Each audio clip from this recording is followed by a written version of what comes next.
as Rizin is the #1 promotion in Japan, #2 worldwide. A long time for Johnny to be stuck in this. He's tapping. It's over. A genuine finisher who knows how to take him down, tie him up, and tap him out. Follows hips and does everything right with his sweep. Oh, he's on the leg. That's all on. The Mikuru clever posters, and they are totally different than the typical Rizin poster that comes out. Oh, got hit with that short left hand. Oh, the big kaboot! We are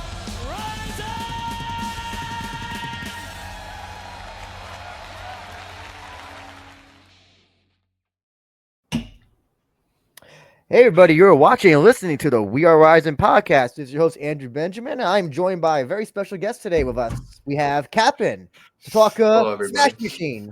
How you doing, Kapn? I'm good. I'm doing this pretty much from the hip. As we were talking about off camera, I got back from this, I want to say about like an hour and a half ago. So this is pretty much going to be first impressions. I never thought I'd see the day where there's like an actual big like historical MMA drama on the big screen. So yeah, I'm excited to talk about it. It was definitely an experience. Please don't slight Never Back Down. Well, it's either never back down or Warrior, and I pick Never Back Down over Warrior most days. Remember the John Moxley movie that he did for like Straight to Fight TV? Remember that movie? I don't think I've seen that. Really? Was that the one? Did he do that with what's his name? Nick Mondo, the deathmatch guy? No. It was Gina Gershon was in it. Really?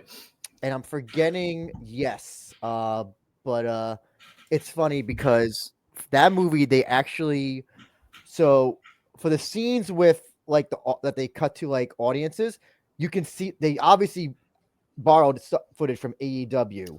Yeah. And you can see them holding AEW signs, even though the promotion's not called that. It's actually quite funny. And then let's see, Never Back Down, Warrior. Do you ever see Red Belt? Yeah, with David Mamet. Oh, it's a fucking terrible movie. It was, that was very, very strange. I did not like it. I'm not a fan of the David Mamet style.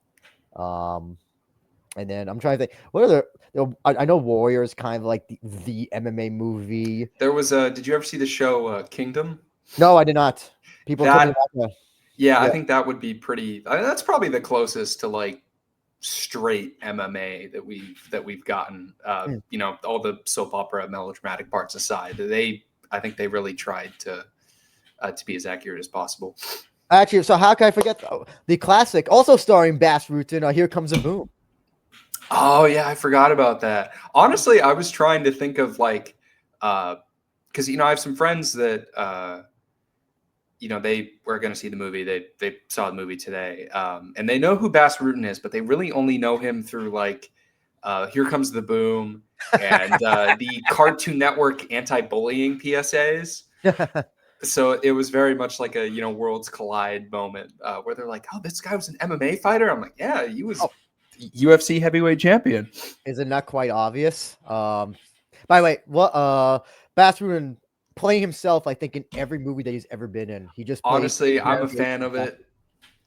I mean, it's not like they're going to find somebody who resembles him or can really kind of get his vibe. I don't think so. No. I mean, he for his age, he looks great, and there's no one better to play Boss than Boss. Maybe Patrick Stewart is the only one I can think of. Maybe. Yeah, if you get him on like a shitload of TRT. Yes.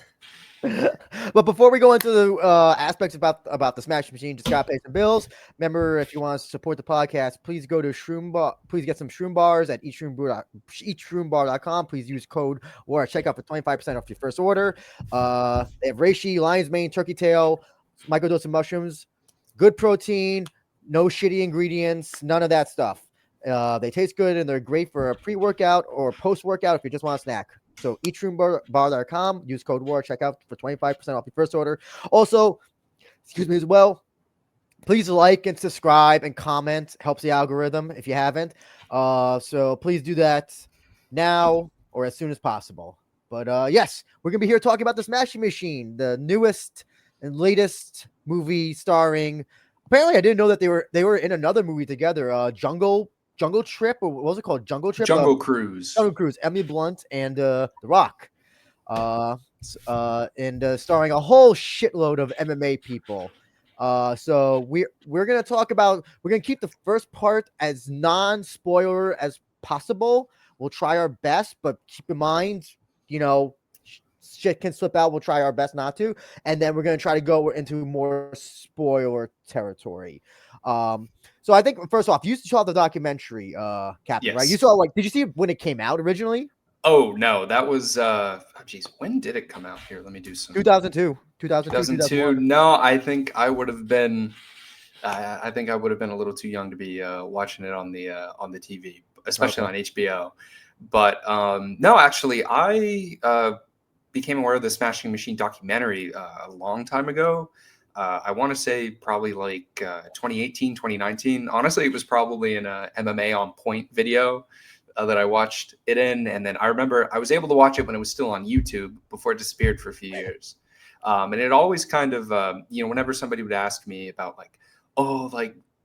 besides the fights, like, is there anything MMA related I should watch? And I would usually point them to that just because of it's a good documentary. And on top of that, I think it does a great job of really illustrating like what drives a lot of fighters and just how the sport itself can have both a really negative and as we'll see in Kerr's case, a very positive or very negative effect on their lives as well.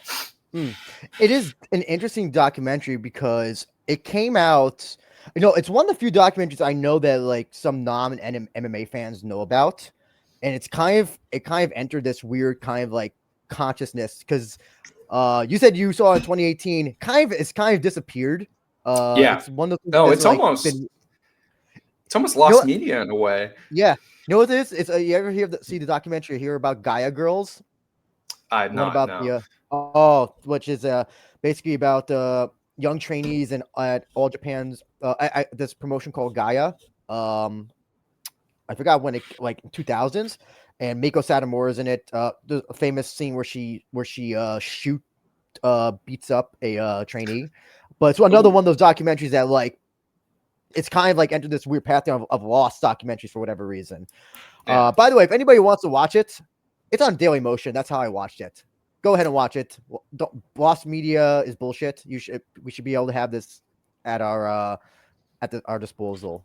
So maybe it'll come out. I'm surprised it hasn't made the HBO whatever, but my guess is probably there's some weird rights or music issues. Oh, 100%. Even then, it could end up as a special feature on the Blu-ray release of the movie, maybe.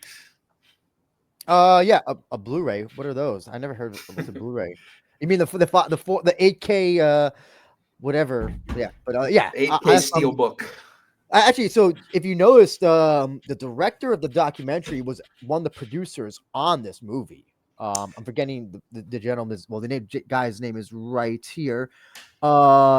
John Hames. Yeah, he was involved with the with producing. I don't know to what degree. Probably it was just he owns the rights, and they're like, okay, it was maybe like maybe something like that. But in terms of the documentary, yeah, it's a great documentary, man. It's really, really good, and it came out at a time when documentaries weren't kind of bullshit because a lot of them are now. It feels real. It feels like you really are kind of like listening in on what all these guys are going through and the preparation, all that stuff. So it is a very great documentary. And now, it's a documentary versus a narrative film. To what degree would you say Smashing Machine doc versus Smashing Machine feature film? Like, well, anything that you would say that really struck out to you as really, I don't know, anything that was positively different about the two, or negatively different? I don't know if it's necessarily a negative, but I was struck by and a lot of people have talked about this since they've seen it, at least from what I've read. It's just how faithful, I guess would be a polite euphemism to say that a lot of the scenes in the movie were to the documentary. We were speaking before the show about how several scenes are just lifted verbatim. A lot of dialogue straight from the documentary is either recontextualized or kind of spun into a way to where it can makes a little more sense in the dialogue between characters, and to kind of take out that third person omniscient narrator, the camera from the documentary, and kind of make it more natural. Ultimately, I think it's something that's gonna like really. I think it's definitely going to heavily color how MMA fans view this movie, or people have seen the documentary even over people who are just going in blind 100%. Because I spent a lot of the time watching this movie doing, back and forth comparison in my head, etc. And I really do think that had a significant impact on like how I view the movie and how I'm going to talk about it. So yeah, let's talk a little bit some stuff about the movie itself.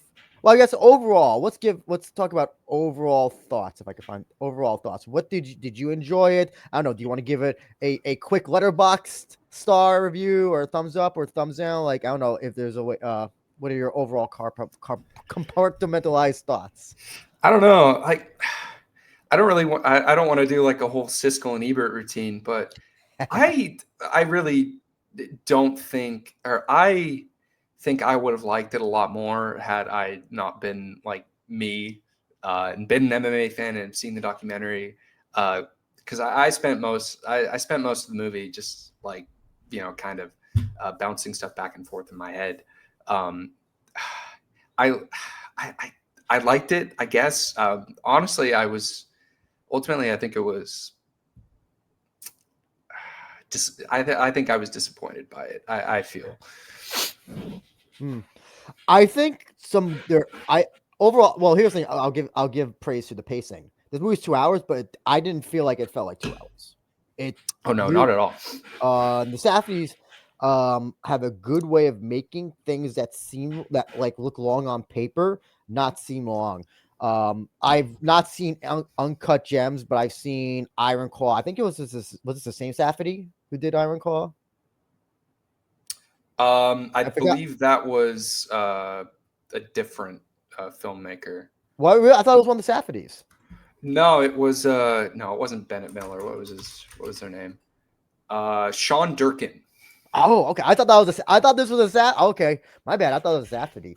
I'm trying to think off the top of my head what movies have I seen with this Safdie. Let's see. You know what? Surprisingly, I haven't seen a fucking film of theirs. I never got to see Uncut Gems, but people love that apparently. I don't know. Any thoughts on Uncut Gems? I think that was off the top of my head. That was probably my favorite movie of 2019. Okay, that was really good. I know because I'd seen A Good Time before that when it came out, and that was great. And I feel like they just kind of carried everything over from Good Time that worked, and they really like kicked it up a notch. Okay, gotcha. Okay, yeah, I've never seen one where the two work together. Okay, so this is my first actual official Safdie movie. Okay, yes, pacing was good. Listen, I think the performances were pretty fine. I think Rock. He'll always be the Rock to me, but I think he does well as Mark Kerr, gets the vulnerability there, gets the demons and all that stuff. I think the technical aspect, I think what would if you're gun to my head, let's see, Letterboxd is 5. I would say 3.5. I think 3.5 is fine. Out of 10, maybe 7 if you want, maybe a 6.5. We'll talk about like some of the issues we had with it. But I guess we'll go into different aspects right now. Let's start with with the performances. I think Rock did fine as Mark Kerr. I think it feels there are times where it felt like The Rock, and there are other times where I'm like, okay, I'm watching Mark Kerr. At what points did you think that The Rock was like, okay, The Rock is on point right now? This is like, we're not watching The Rock, we're watching Mark Kerr. Was there any moments you thought? Honestly, I feel like at the beginning, the scene with him in the doctor's office, I think they put that in the trailer. I felt that was him. I think that was like the first thing they shot, because that felt very much like, okay, like, you know, The Rock's on set being like I'm gonna do my Mark Kerr impression. Like that one, I was a little like, okay, like if this is gonna take a little bit getting used to. Yeah. By the way, also in the documentary as well, where he's explaining UFC. Yeah, verbatim. Yeah. No kid though. No kid in the documentary. I don't think it was the old lady only. That felt like a suspicious Rock injection, right? Well, there. because he did the thing with like no fighting, no fighting. So I was kind of like, oh, haha, he's telling him not to fight even though he's a fighter. Yeah.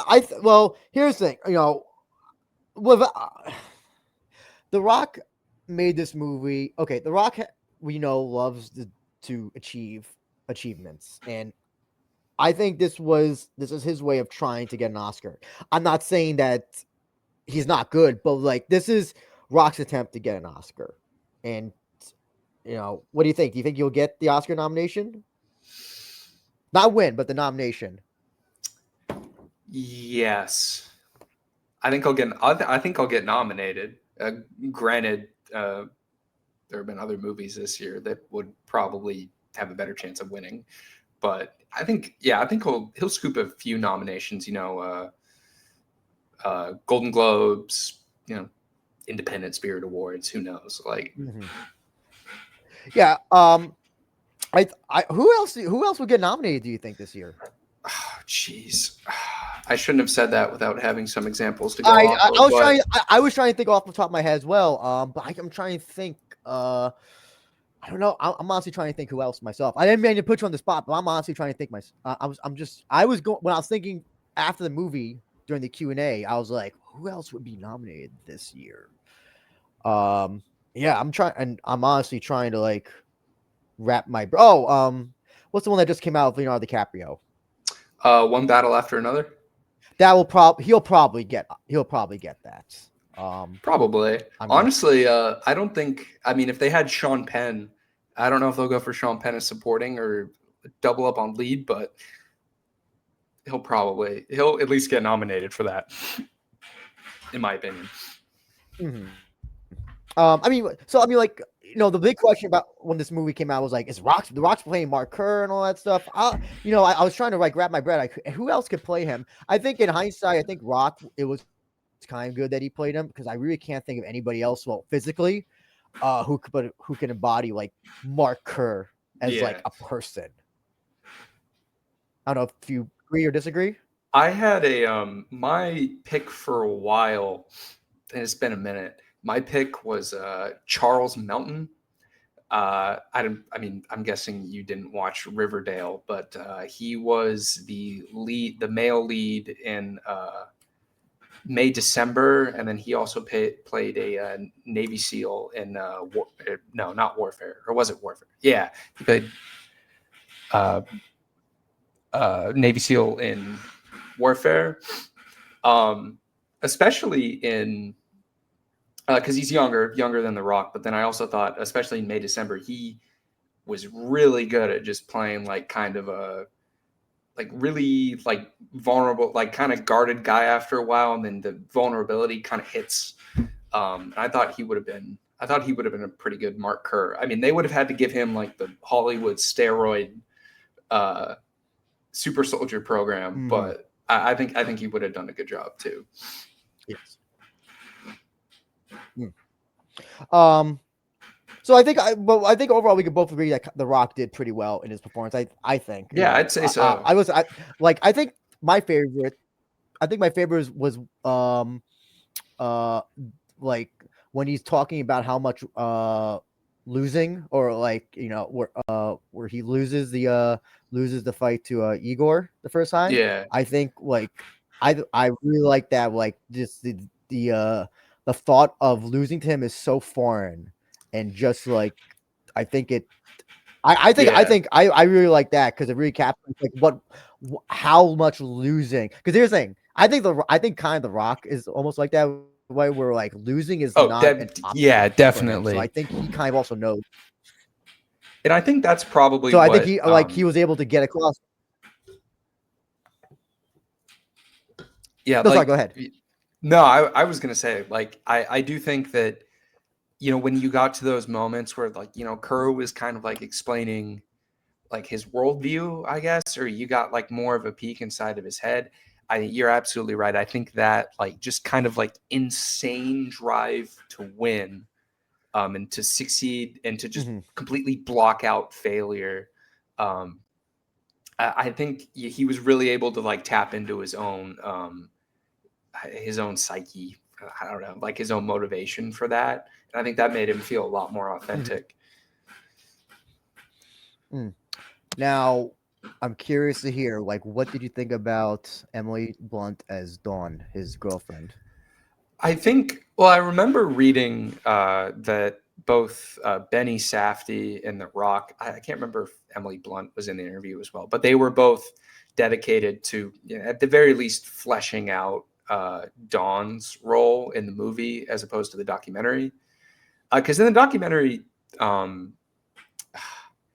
don't know, she's, I mean, I don't want to say one note because it was like a real person in real events that were happening, but it was very clear that like it didn't really, I don't know, it stuck into one lane on Kerr and Dawn's own like struggles with addiction and sobriety. It didn't really move out from that, but I felt like they definitely made. I mean, they gave Dawn more time, obviously, or Emily Blunt did, and I felt I think she carried that over. She did a good job. I thought did a good job. Like I thought she was good. I won't lie. There were times where I forgot she was in the movie, and it's like, oh, there's girlfriend. That's girlfriend role. I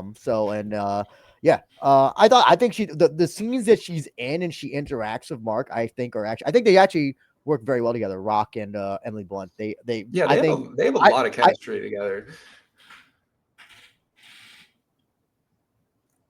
Yeah. And it really there. I definitely felt the love, but also the disillusionment, the not hatred, but like just their problems together.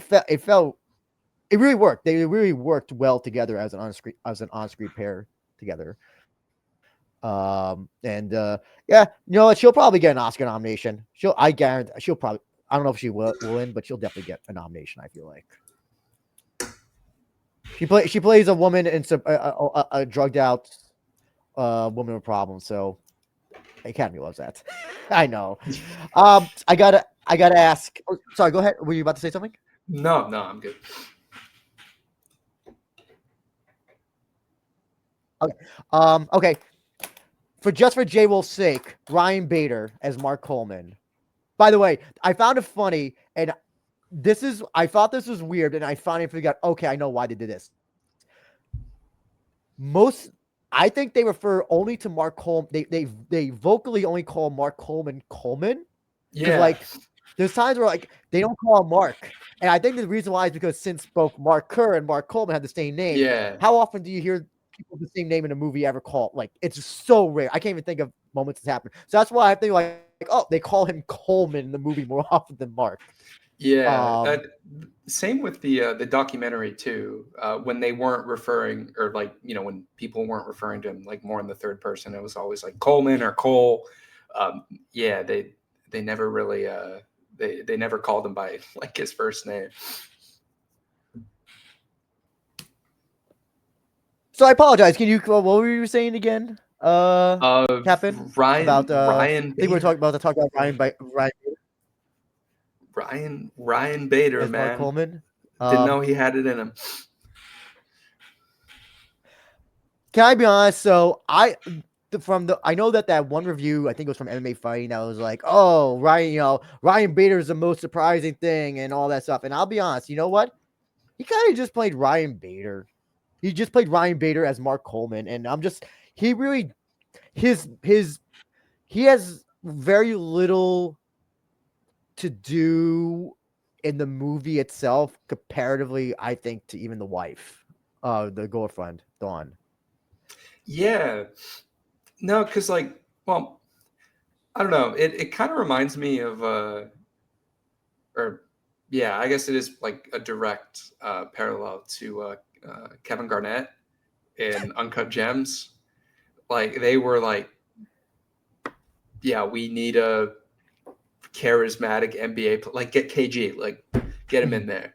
And he played Kevin Garnett just very, very well. Yeah. And I feel like the same thing applied to Ryan Bader. He's pretty, comparable. He's comparable to Mark Coleman in many ways. So I think he just kind of went out there, and I don't know, honestly, like, I was probably more impressed than you were, especially considering that, we don't really see much of Ryan Bader except for when he's fighting. So that was a pleasant surprise. Well, I mean, because I think they got Ryan Bader because the Safadies and they like to get real people. Yeah. Things, and I don't think an actor. I'm sure that some trained actor could have put on some muscle, could have shaved his head, or not shaved his head. Again, modern Mark Coleman. Could have, they made him look more like Mark Coleman, put some fake cauliflower ears. But I think it was easier just to get an MMA fighter, especially when it came down to the filming of the fights. Yeah, instead of having to choreograph an actor, all that stuff. I'm sure Ryan Bader could look at the actual footage of Mark Coleman and be like, okay, I know I can do that. Let me do this. So I think it was also more a logistical thing.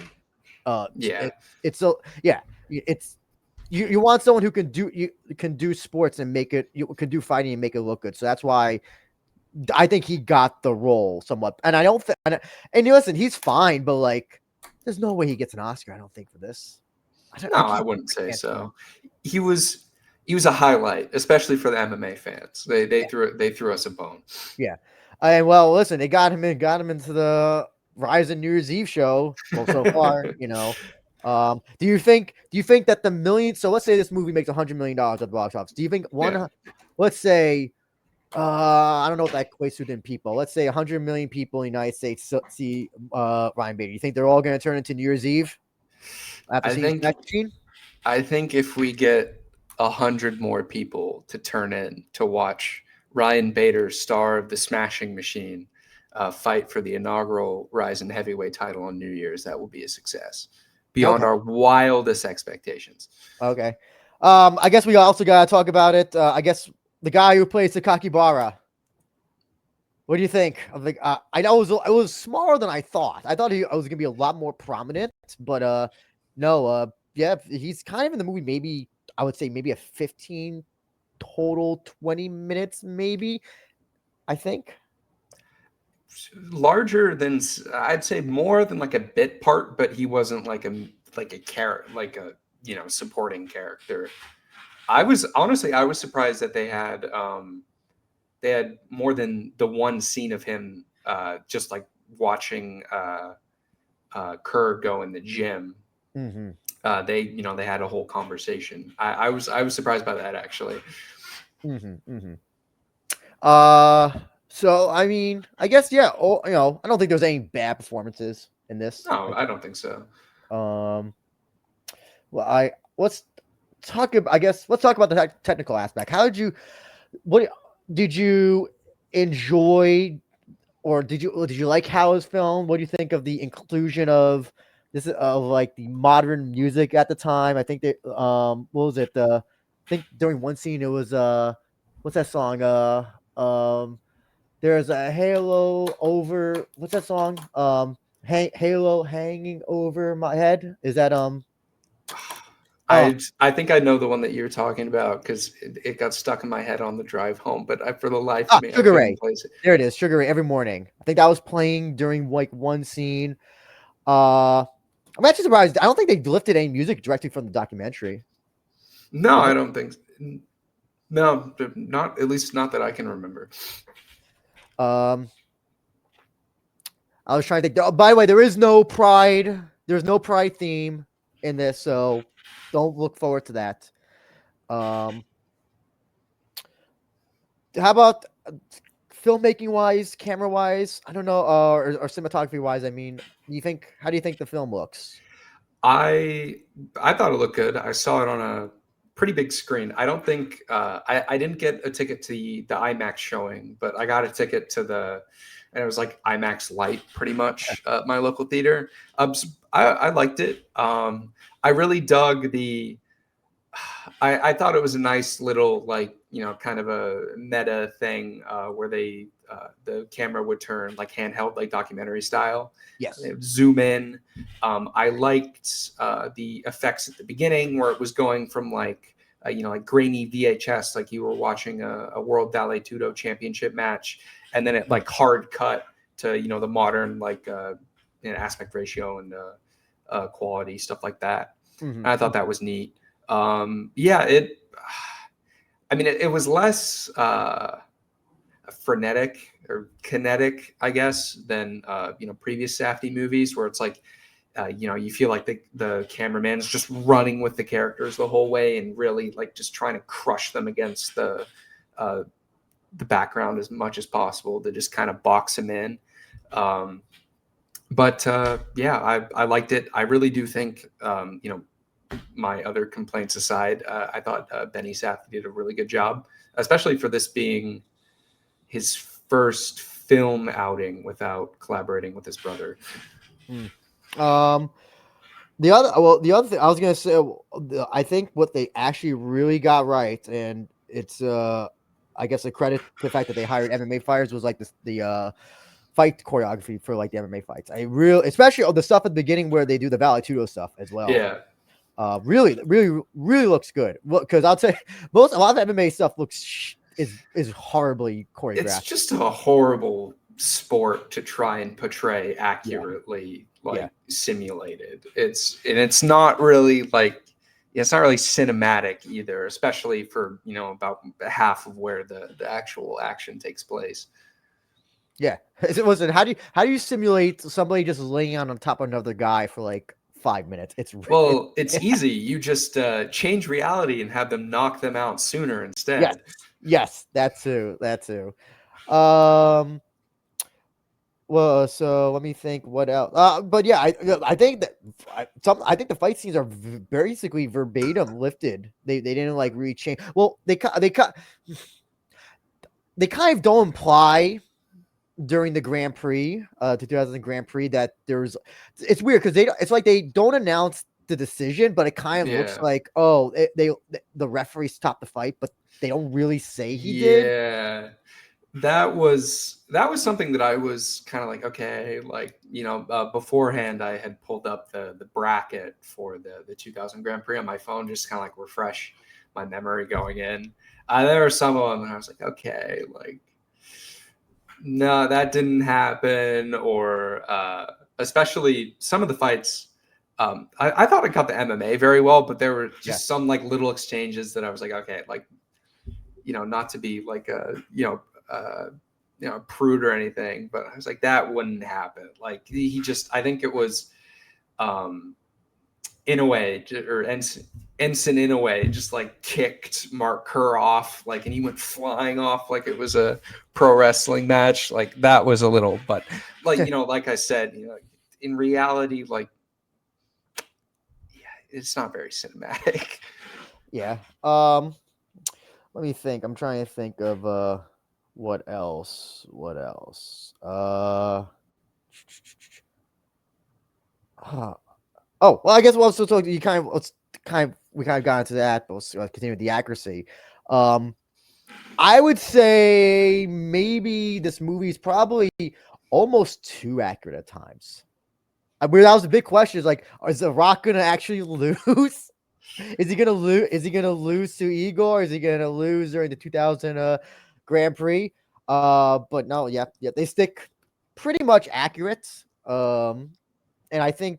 Yeah, I think like you're not. This isn't like, this is the dingy bingo halls of Tokyo thing, which is what we were worried about. And but they also kind of do that of UFC. They kind of just UFC at the beginning is just kind of, I guess it's an arena, but they don't say what type of arena it is. It's like very like. They're a couple steps above a high school gym, but they're in no way like they're not doing a show in Tokyo, that's for sure. They're still very much stuck in around that time period. It was mostly the casinos in the American South, or smaller arenas, places like Alabama. Yeah. And it was they even talk about at the beginning, like, oh, that's the stuff that they're trying to ban. So, you know, this is early. This is pre-Zuffa UFC. This is when John McCarthy was still was the only legitimate referee for the promotion. I think I'm trying to remember which fight they did with the UFC scene. It was Dan Bobish, but they didn't show I don't think they showed.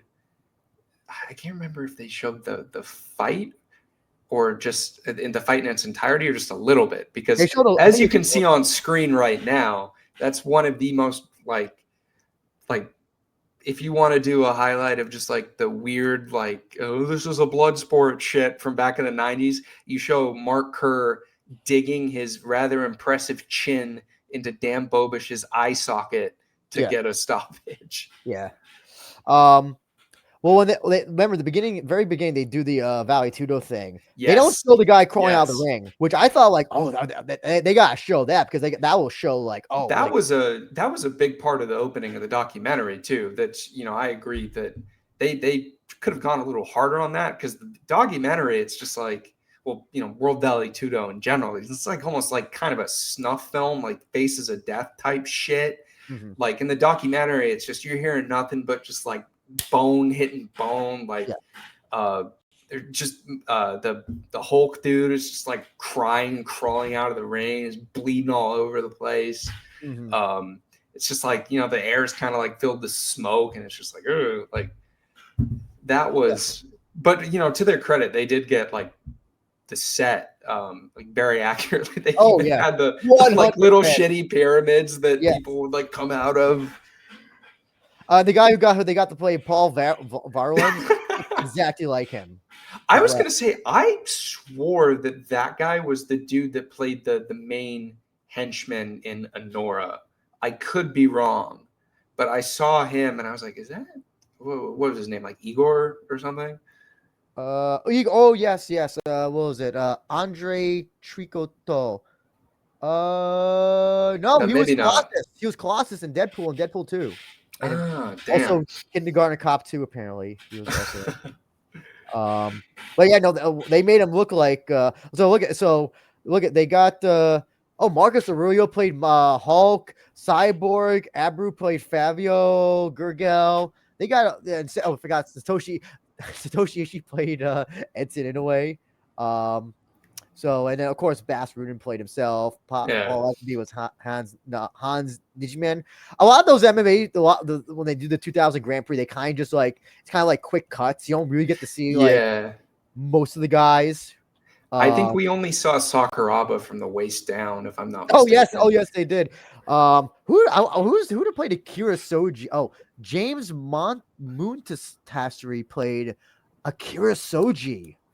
That's interesting. Okay, I didn't even recognize him. Okay. I never heard this guy. We were talking about like the guy who played Ironhead looked nothing like him. This is the actor. Yeah, looks nothing like. Not at all. His head's not even that big either. Yeah, and he was like fat, whatever, and like he had like kind of like a faux hawk or something. Yeah, the only thing they got right was the blonde hair for the fight. Yeah, that was but I think overall, I think hardcore JMA fans don't have to worry about the sport or the idea of Pride being big, being like sullied for like the sake of UFC. I don't. No, not at all. Honestly, they did it a lot better than they kind of exceeded expectations there. They did it a lot better than I thought. Yeah. Especially with the I mean, I don't know, you know, my basketball history is a little sketchy, but you know, when he was like, oh, it's like kind of a ABA versus NBA kind of thing. I'm like, okay, well, you know, that kind of makes sense in the context of like where the NBA was when like just before it like started to get national coverage, and where the UFC was when it was still like in the dark ages. You know, I felt that was like, you know, maybe UFC can't say but you can't say because Rock's on the UFC board, and Yeah. I'm sure this movie got rights or whatever for UFC and all that stuff. I'm sure that they're not gonna be like, well, it's not like the dingy halls of the UFC. They're not gonna No, not at all. Can't say. impede the TKO brand. Oh yes, yeah. Okay. We tried to be as non-spoilery. We're gonna get to spoilers now, so be warned. Spoilers. We're gonna kind of talk a little bit about everything. So what do you think? So in terms of what did you think of the stuff that they did that was not that they had to like write for the movie? So like there's the scene where they go to the theme park, Dawn's meltdown, because they explain the documentary, but Yeah. times they show it in the thing. I like the protein shake scene. I really like that scene a lot, where she puts in the raw milk, and then he's like, "Oh, you put in the raw milk, but still, thank you for that." Yeah, and it definitely like kind of gives you like a little snapshot of like their relationship and like what that's going to be like for the rest of the movie. Yeah. And there was a few things with her as well, like her going out with her friends. I don't think that was in the documentary. Was it? I think it was like B-roll. Yeah, B-roll. Okay, yeah. It was very quick. I will say though that the stuff you mentioned about like their like actual like big fight that currently talked about. Honestly, yeah, I felt that's where The Rock did like most of his like against brand acting. Yeah. Like because I think I forget who I was talking about it with in the server, but I was like, yeah, at the end of the movie, like he kind of talks about how like they have this big confrontation and like she's pulling out a gun and very like heavy stuff. And I was like, oh, is The Rock gonna do that? I didn't think he had it in him, but I felt that was like I don't know. I'm glad. I don't want to say I'm glad they did it because it was pretty heavy, but also like I respect them for going that way, especially when their relationship in the documentary, it just kind of gets like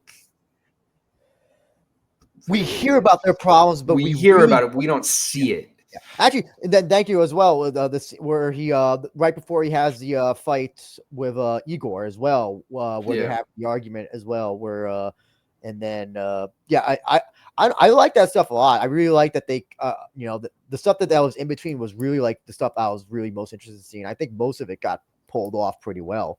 Yeah, I was wondering. I mean, I guess as far as like the accuracy of it, because some of it's felt like very specific, and I wondered like, do you think they maybe talked to Mark Kerr and Dawn Staples about like, hey, like just to try and kind of like fill that in from their own like anecdotes. So that's interesting because I was like, so I know this is a Mark Kerr movie. It's on this, it's based on a documentary, but also Mark Kerr is involved. I'm curious to know if Dawn at all had any sort of thing, or is she going to be kind of like, I guess, the villain, if that makes sense. And during the Q&A, Emily Blunt said that she talked and got stuff from Dawn Staples, so she was kind of involved in the movie. She also went to Dawn also went to the premiere as well, as you can see. There, so she was definitely involved in some way. So this is not like, oh, we're only going to hear Mark Kerr. Yeah. So I'm pretty sure that a lot of that stuff had to be accurate. The gun, and the stuff, that thing that happened in the locker room as well, and all that, and also with the Steven, him getting a call from Bas Rutten, and the whole thing where she discovers that like, oh, they're telling you not to bring me to Japan, and I'm the problem. It's actually you are the problem. And it was also that also is the same scene where she threatens where he calls his sponsor, his sponsor, during rehab as well. Again, it's stuff like that because it plays against type. If you're not familiar with Mark Kerr, and you probably think, okay, he's gonna lose his shit and like beat the shit out of her, or maybe. Yeah. But like, we know that was never Mark Kerr, and it's kind of like, oh, it's okay. It's refreshing to see like this big, strong, muscular, roided guy who's not like there's parts where he is violent, like when he smashes the door, the first time, but like there's not, it doesn't play into like like borderline abuse, I would say. Yeah. Just it's like more, it's yeah. It would have been interesting though if I don't know if like would have been interesting to see him kind of like have to control himself, because well I guess like he kind of, like when she goes in the bathroom and locks herself in, and he has to use, that's the one time he has to like actually like physically restrain her. So I guess there's kind of that as well, but would have been more interesting to see kind of like, you know, he knows what he can do to her, and like with like this, you know, with his strength, and if he has to control that as well. You get what I'm saying? Yeah, I think so. And honestly, I think they kind of, I guess, I don't really know how to like kind of phrase it, but I think you kind of got like insight into that when they were arguing in the kitchen. I think it was after he like rampage Jackson the door down to give you like an easy shorthand. And you know, he's just sitting there like crying, and he's like, "You won't let me be a man." Like I thought that was like, because it's kind of like a subtextual thing. You know, they never really bring it up very much, like say the documentary, but you know, it's kind of you know, probably, you know, especially for something that makes it like such an interesting, like dramatic story to watch, is because you're looking at someone who, you know, fights people for a living, is like, you know, a hulking person, like his whole fighting style is just imposing as well on him, and he's very like almost like antithetical, soft-spoken, thoughtful, like quieter man. And just to have him be like, you just kind of like want to inhabit that, like, you know, more traditional sense of like, you know, masculinity or whatever. Yeah, that was, you know, I felt that was like that was a cool way of, you know, just kind of making it like calling attention to it, but not being like, you know, directly having him look at the camera and be like, "Oh, I want to be a man." Like, I mean, so the one part that I thought was a little bit on the nose, and I want to hear what you have to say about this. So when they go to the theme park and they're watching the cars smash into each other, and I'm the like, machines smashing into each other, and that's when he kind of like gets like, I don't want to say that's where he kind of like gets his mojo back, but it's kind of implied that like, okay, he's seen this kind of like this dirty, grimy machines smashing each other. Smashing machine person is now getting that back from smashing machines. I don't know.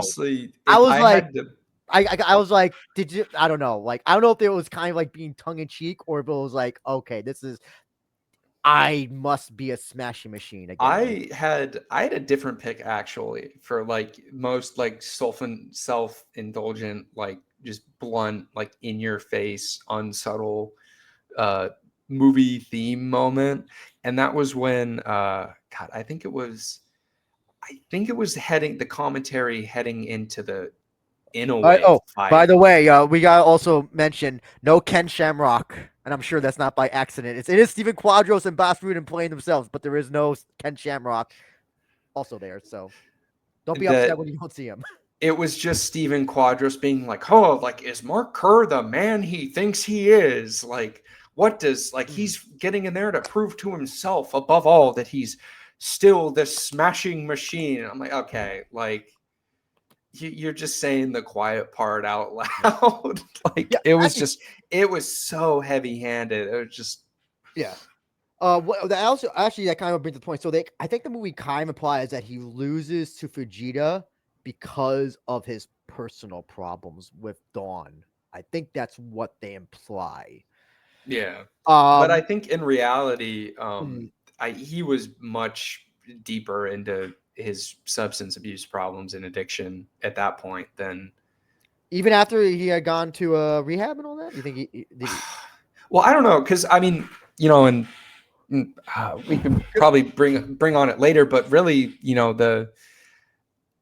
at least in regards to like that whole plot line, I thought it was interesting that they kind of removed Dawn's own like struggles with addiction from They only have the one scene where she's like out of her friends drinking margaritas, whatever, and then it's like, which and they like reference it. She's like, "Oh, you're out till 4 a.m. and you're popping Advils like candy at 2:30 a.m." So it's kind of, we don't really see that much of her drinking, or her no, and indulging even side. then, I think that they kind of like their their relationship was also like kind of a codependency with or enabling with drugs and alcohol that they kind of left that like on it wasn't like the main point of the movie, or it wasn't like the main like what they really wanted to like get at.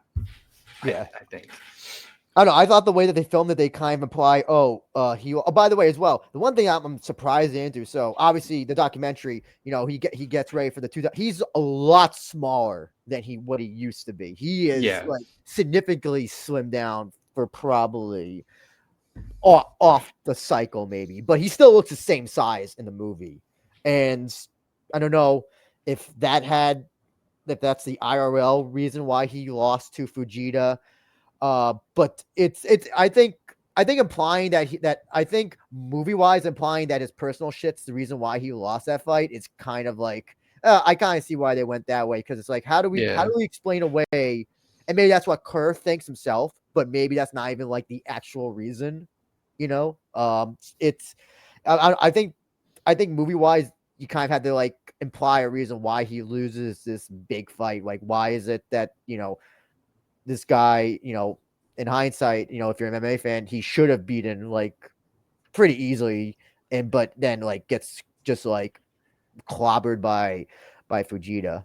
I mean, in a just world, they would include the Sean Baby Kazuyuki Fujita's skull article with the Blu-ray extras and be like, this is the real reason why. Like, screw personal issues. Like, Kerr could have had a gun in there with him that night and it would have made a dent. Yeah, or it wouldn't have made a dent. So in terms of the documentary, they also lifted like that whole segment of Mark Coleman, just like that one like 5, 7, 6, 8 minute thing where they just show like Coleman fighting and they talk to him as well, and the trainee as well. I don't know. Where do you think that was? I don't know. I was kind of surprised they just kind of did that. They really stuck to this documentary. I was kind of like, I kind of just want to see more of Mark Kerr, less of Coleman. Well, the way that, I really liked viewing it, it was more of a Mark Kerr's downfall contrasted next to Mark Coleman's resurgence. I think the documentary got that like perfectly, especially with the win at the end where Mark Coleman wins the GP. I don't feel like the movie itself kind of gets that really. No, they would have had to commit to it a lot more, because they take an aside in the documentary to just kind of like hash out the last few years of Coleman's career, and just to kind of flesh him out more. And it was really weird. I felt like they kind of switched. They took that away, but then they also increased Kerr in the movie, Coleman's importance in Kerr's life, because when Mark Kerr's in the hospital after overdosing, in the movie it's like his friends and family are there, but in the documentary his friends and family are there. In the movie it's just Mark Coleman. So I felt like there was some trade-off there too, but I did enjoy. I thought it was like kind of a sweet moment, I guess, when at the very end they just show Mark Coleman walking into like the locker room with his his trophy and his Grand Prix belt around his waist, and he just kind of sits down and it's just like because in the documentary he's like giving an interview to the press. He's saying like, I thank Lord and all that stuff. And, I think the fact that they kind of just end with Coleman. I think that's why the documentary just got it like across much better, just how much that 2000 Grand Prix winning that wall, and just like the rigors of it as well. That's the other thing, is that the kind of, it's gonna be like, if you're gonna if you're gonna talk to, like, when non-MMA fans see this, they may just think like it's just like any other tournament, but like it has to. I feel like the movie should have gone into more how grueling, and I feel like the training in the documentary, like Mark, after his sobriety, and he's training with Boss Rutan at the well, they call it in the documentary, it's the Beverly Hills Jiu-Jitsu, but I think in the movie they call it the Hollywood Jiu-Jitsu thing, whatever. But yeah, it's like just as well, like just the rigors of the training, I think is gotten across more in the documentary than in the movie itself, and just like the importance of just how much that they say, they say in the movie, like that's a pretty hunk of change to $200,000, but it's just at the time it was the tournament. Yeah. But maybe that, the other thing is that I don't know if UFC kind of had some saying like you can't really. It was like, I don't know. You can't really imply there's ever been a brand better than the UFC. Yeah. Actually, what do you think of the scene where Boss he tears his quad or something? Yeah, First, Mark Kerr is like, oh, he's having a heart attack. I'm like, huh? Wait, I've never heard this happen. I thought they were before. going to do some Inglorious Bastard shit right there, and everybody worried that they were going to have like Coleman and Kerr fight in the finals or something. Alternate history was going to happen. Let's talk about this. If this is if I've never heard if that he that this actually happened, and they don't even reference in the documentary. I'm going to assume that it happened, but yeah, I was so taken back by that scene because it just is like, I was trying to think of what were they trying to get across. I know, and he uses his stuff and he says like, I'm not using it anymore. It's old stuff, and it shows him throwing it away. So I guess it was kind of showing that like, okay, this is the last one, and it's all gone, I'm assuming. But it was just like, I was just so caught off guard by this scene that like, yeah. Any thoughts on that scene? No, it was just, it had to have come from Boss or Mark Kerr because, it's not in the documentary. It's never really talked about it before. And like, yeah, I thought he was like joking at first and he was going to be like, but yeah, it just kind of came out of nowhere. Honestly, I was taken aback by it. Mm-hmm. How do you think, so I guess one of the things that we okay, well, let's talk about the ending as well. So, Mark Coleman wins a GP, in case you didn't know that. Obviously, what's his name? Mark Kerr did not. So what do you think about how they end with him just kind of in the shower, cleansing himself? We'll talk about the after ending, but what do you think about just like that and versus like how, in the documentary, they just end with kind of like Mark Coleman and being interviewed and all that stuff. I obviously you have for this movie, I think because it's Mark Kerr's story, you have to end somehow with Mark Kerr. But what do you think about them? He's just in the shower and just like, I guess it's symbolic of cleansing himself. I don't know because, and again, this is all with the benefit of outside knowledge, but it felt a little like Hollywood for me. As you said, the documentary, it cuts off at Coleman, and then you're just kind of left with Kerr losing. And in reality, unfortunately, that wasn't that wasn't rock bottom yet. He fought on. He continued to struggle with drug addiction. He washed out of pride, rather embarrassingly. It just felt. It felt very like, you can't end suddenly. You can't end on not your main character, and you can't, like, it would be depressing if they were just like, yeah, and then in 2009 he gets knocked out by King Mo at an M1 Global event. Like, you can't show that shit.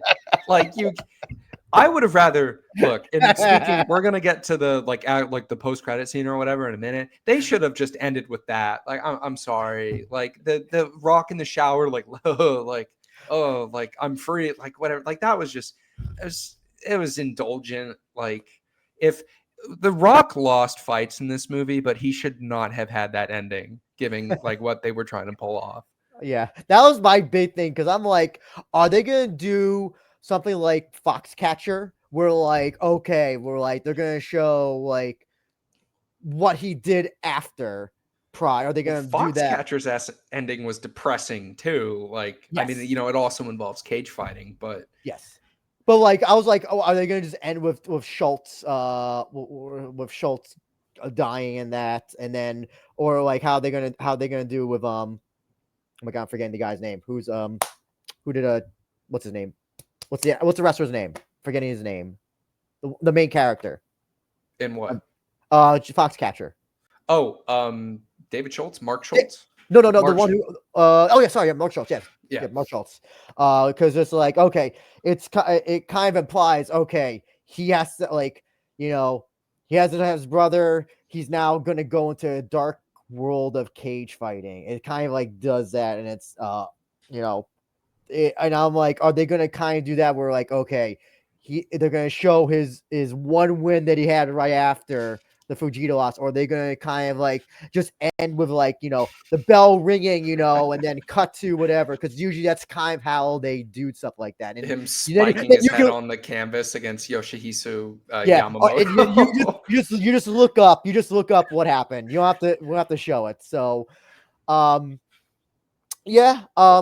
So yeah, post, I guess, credit. So it ends with the real Mark Kerr in the supermarket buying stuff. He then at the end, right before he goes into his car, he says, like, what do you say? Like, oh, hey, thank you for joining me for my story or something. No, it was he points out, it's like, he sees the camera crew or whatever, and then he's like, oh, haha, like, yeah, I can't believe you guys are still following me or whatever. And he gets into his truck and he looks out the window to the camera and is like, bye everybody. Yep. And then he pulls out, and then I don't know. I wasn't a fan of that because I don't know, it just was like, I don't know. It didn't work. It worked for you? I really liked it. Honestly, it felt. Honestly, it was like the perfect, if they re-released the Smashing Machine and put that in at the end, I think that would have been like it was very thoughtful. I really liked it just in terms of it, bringing Mark Kerr's life full circle, and just kind of showing that, like, yeah, this man, he went through his demons, he beat them, and he's in a better place right now. Okay. And I really like that. I felt that kind of we were talking about earlier, but just about, maybe playing with that whole like documentary versus reality, or documentary versus a Hollywood movie, like that kind of thing a bit more maybe. But I really like that. I feel like if it had ended any other way, I don't think I would be as like, I left the theater and I was like it is my disappointments for my other criticisms aside, I guess, like I really liked that. I thought it was a nice little note on it. But we're overlooking the most important inaccuracy of the movie. Go ahead. Is that I'm going to look straight in the camera.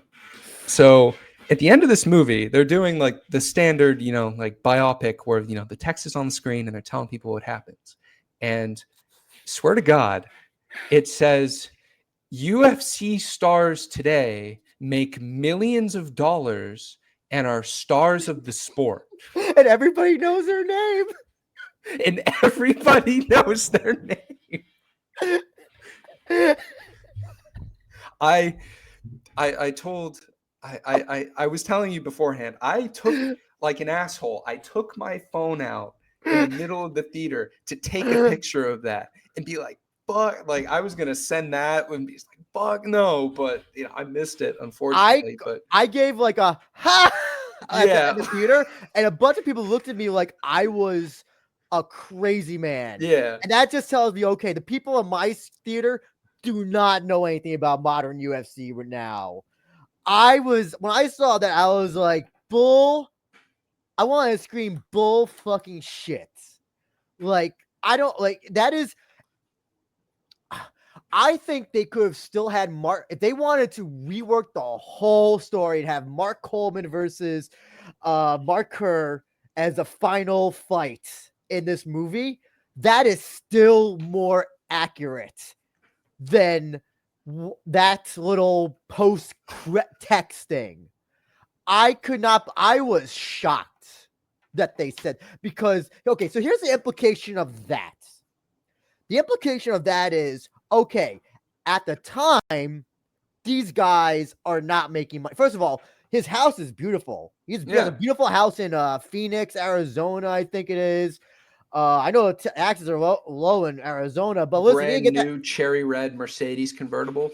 Yeah. Oh yes, he's got a nice TV, and all that, and yeah, his friend Mark Coleman says, I'm getting the first plane out to you in Phoenix. By the way, I like they put a little.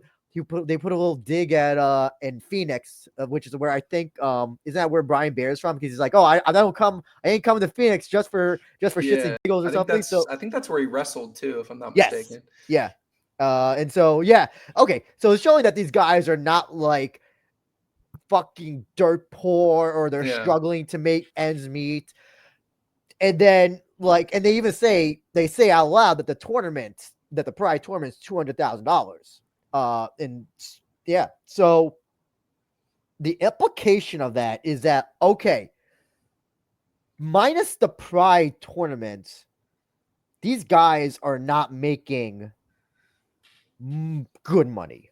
No, most of these guys are getting their asses beat to be archival footage. Yes, and 20 years. I think the implication is that like only a person like Mark Kerr or Mark Coleman was making that type of money at the time.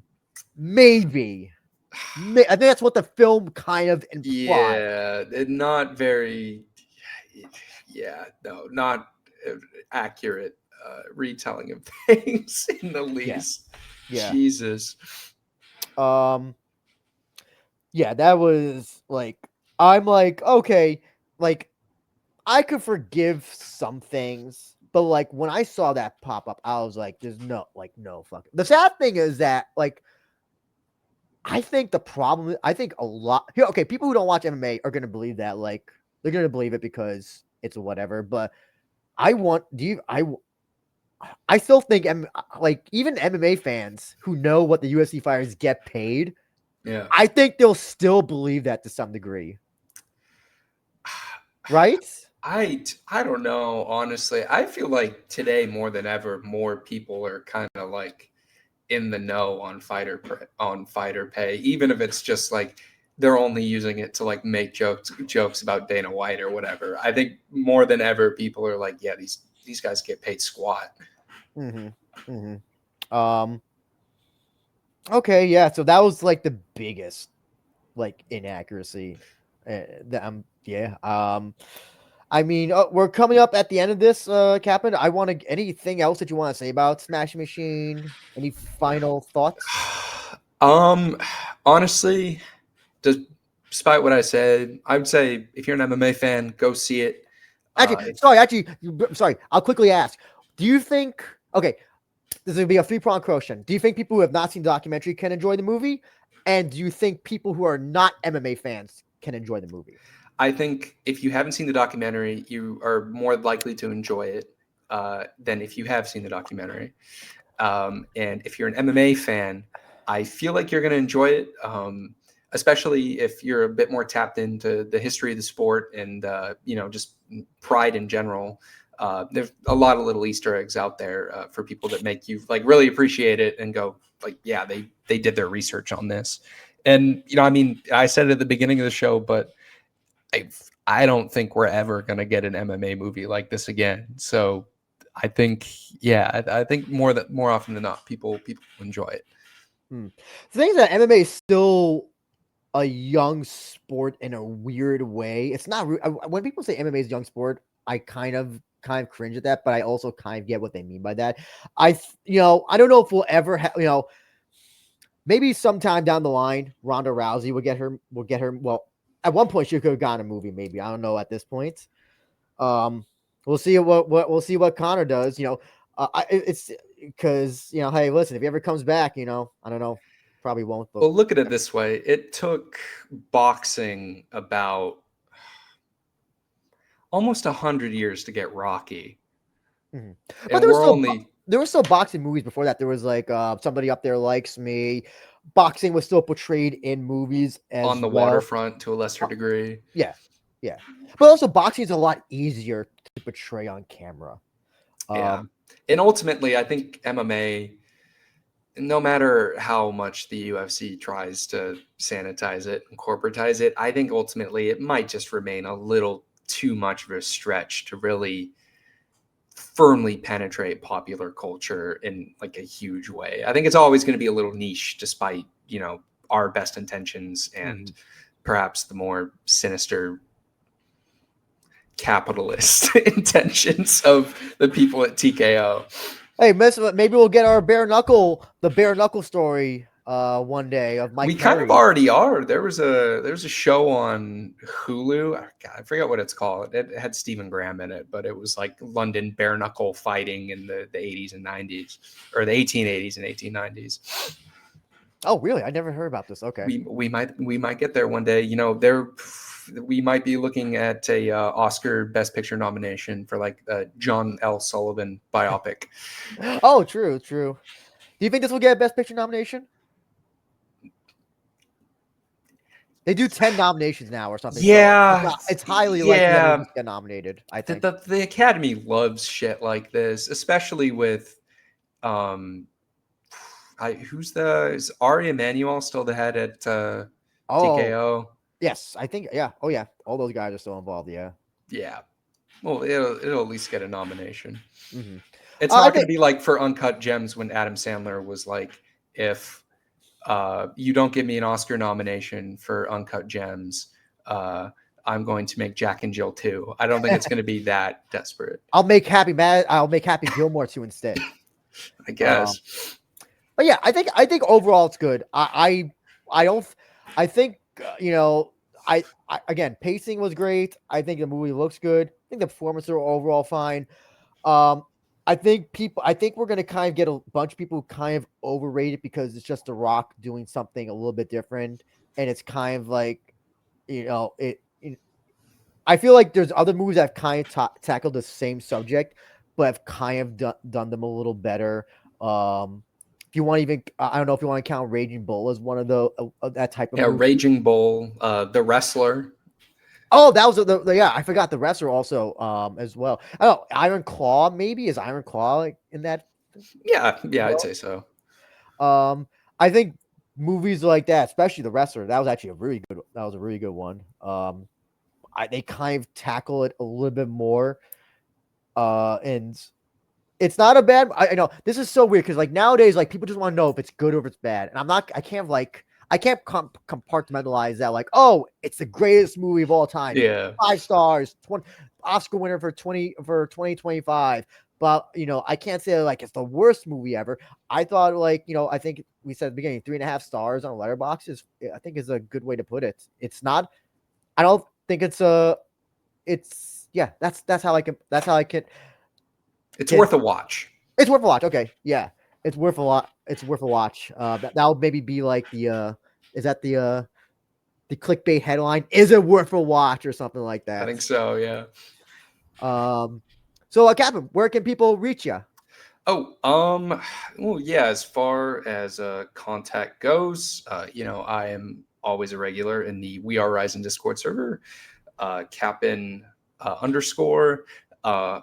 I'm also on Twitter, X, whatever you want to call it, at Kapn99.